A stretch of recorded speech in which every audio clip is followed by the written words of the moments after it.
ଆପଣ ଘର କରିଥିବେ କୋଠା ଘର ବା ଚାଳ ଘର କରିଥାନ୍ତି। ଆଜିକାଲି ତ ଚାଳ ଘର ନାହିଁ, ସବୁ ଗାଁ ଗଣ୍ଡାରେ ସବୁ ଘରେ ସବୁ କୋଠା ଘର ହେଇଗଲା। କୋଠା ଘର କରିଛନ୍ତି ଦେଖିଥିବେ ଅନେକ ଜାଗାରେ ସ୍କାଏଲାଇଟ୍ ଆପଣଙ୍କର ଥିବ।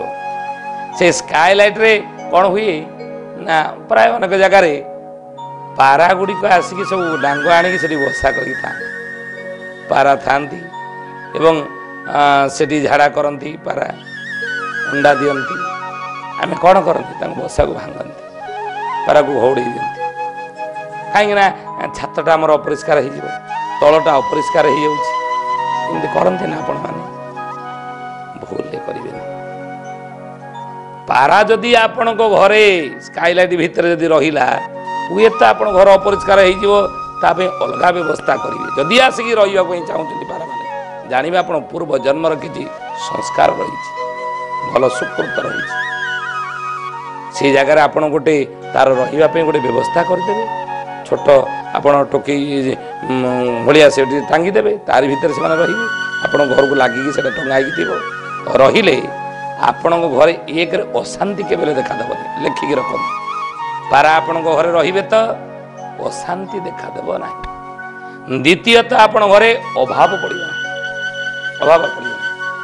ବିନା କାରଣରେ ଆପଣଙ୍କ ଘରେ ଯେଉଁ କଳିକଜିଆ ଯଦି ଝଗଡ଼ା ହେଉଥିବ, ବା ପୁଅ ଭିତରେ, ଭାଇ ଭାଇ ଭିତରେ, ସ୍ୱାମୀ ସ୍ତ୍ରୀ ଭିତରେ, ଶାଶୁ ଶ୍ୱଶୁର ଶାଶୁ ବୋହୂ ଭିତରେ ବିନା କାରଣ କିଛି କାରଣ ନଥିବ, ଆପଣ ଦେଖୁଥିବେ ବେଳେବେଳେ ଝଗଡ଼ା ଝାଟି ଜୋରରେ ହୁଏ। ଏରେ କାରଣ କ'ଣ? କାହିଁକି ଝଗଡ଼ା ନଥିବ ନା କାହିଁକି ସିଏ କାହିଁକି ଏମିତି ମୋତେ ଚାହିଁଲା କି ଏମିତି ପଦଟିଏ କହିଲା, ବିନା କିଛି କାରଣ ନଥିବ। ସେଭଳି ବଡ଼ ବିନା କାରଣ ଘରେ ଅଶାନ୍ତି ଝଗଡ଼ା। କିନ୍ତୁ ଯଦି ଆପଣଙ୍କ ଘରେ ପାରା ରହୁଥିବେ, ତାର ଯଦି ବ୍ୟବସ୍ଥା ଆପଣ କରିଥିବେ, ଘୋଡ଼ନ୍ତୁ ନାହିଁ, ସେ ଘରେ ଅଶାନ୍ତି ଦେଖାଦେବ ନାହିଁ, ବିନା କାରଣରେ କଳିକଜିଆ ଝଗଡ଼ା ହେବ ନାହିଁ।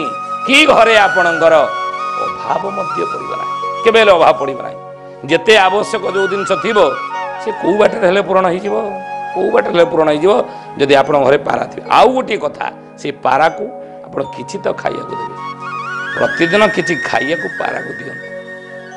ଆପଣଙ୍କର ଯଦି କିଛି ପୂର୍ବ ଜନ୍ମର କର୍ମଫଳ ଅନୁସାରେ ଯଦି ଦାରିଦ୍ର ହେବାର ଥିବ, ଆଜି ଯଦି କିଏ ଧନୀ କରିବେ ତ ପୂର୍ବ ଜନ୍ମର ପ୍ରାରବ୍ଧ। ଯଦି ଦରିଦ୍ରତା ଦୋଷ ରହିଛି, ଦରିଦ୍ରତା ଭୋଗ କରିବାକୁ ପଡ଼ୁଥିବ ପୂର୍ବ ଜନ୍ମର କର୍ମଫଳ ଅନୁସାରେ, ତାହେଲେ ସେ ଦରିଦ୍ରତା ନିବାରଣ ହେଇଯିବ ପ୍ରତିଦିନ ଆପଣଙ୍କ ଘରେ ବାସ କରୁଥିବା ପାରାକୁ ଯଦି ଆପଣ ଖାଇବାକୁ ଦିଅନ୍ତି।